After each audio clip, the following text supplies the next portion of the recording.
If you're a regular subscriber, you know that I talk a lot about digital fundraising and nonprofit marketing and all the cool new technology that's out there for nonprofits.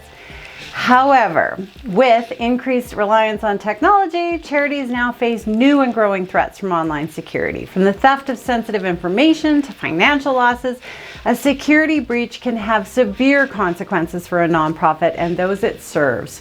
Nonprofits should invest in online security because the consequences of a security breach can be severe and far-reaching.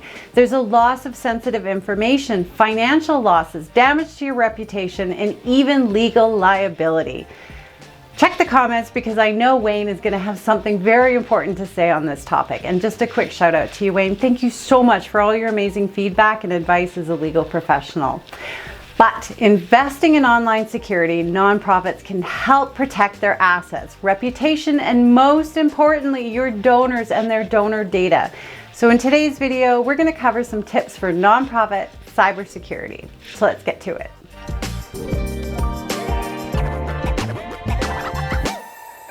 So here are 7 critical steps nonprofits can take to protect themselves from cyber threats. 1. Regularly update software and operating systems. Software and operating systems are often updated to address security vulnerabilities and improve performance. By regularly updating these systems, nonprofits can protect against the latest threats. In addition, keeping software up to date can help prevent performance issues and ensures that the organization runs smoothly. Educate employees about safe online practices. It is important for nonprofits to set privacy and security policies that apply to all their staff, from volunteers to employees at all levels. It's also important for nonprofits to set privacy and security policies that apply to all their staff, from volunteers to employees at all levels. It's also important to carefully monitor who has access to sensitive data, and including ensuring proper permission settings for online storage systems like Google Drive are all applied. By educating employees about safe online practices such as avoiding phishing scams and using secure Wi-Fi networks, nonprofits can help reduce the risk of a security breach. Use strong passwords and two-factor authentication, or 2FA.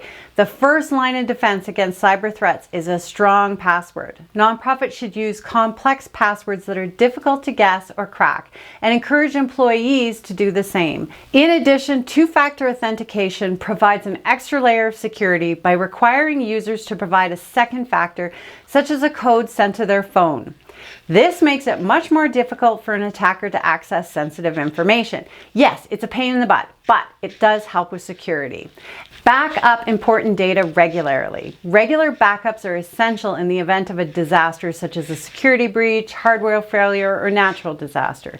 By backing up important data, nonprofits can ensure that they can quickly recover from a disaster and continue to serve their community.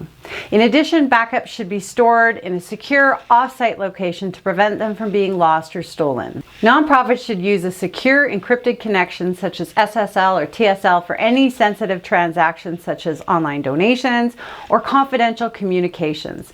This helps to protect sensitive information and ensure that an attacker does not intercept it.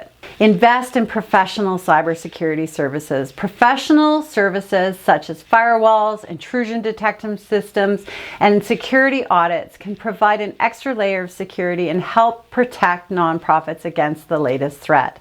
By working with a trusted provider, nonprofits can ensure that their systems are secure and they are prepared to respond quickly in the event of a security breach.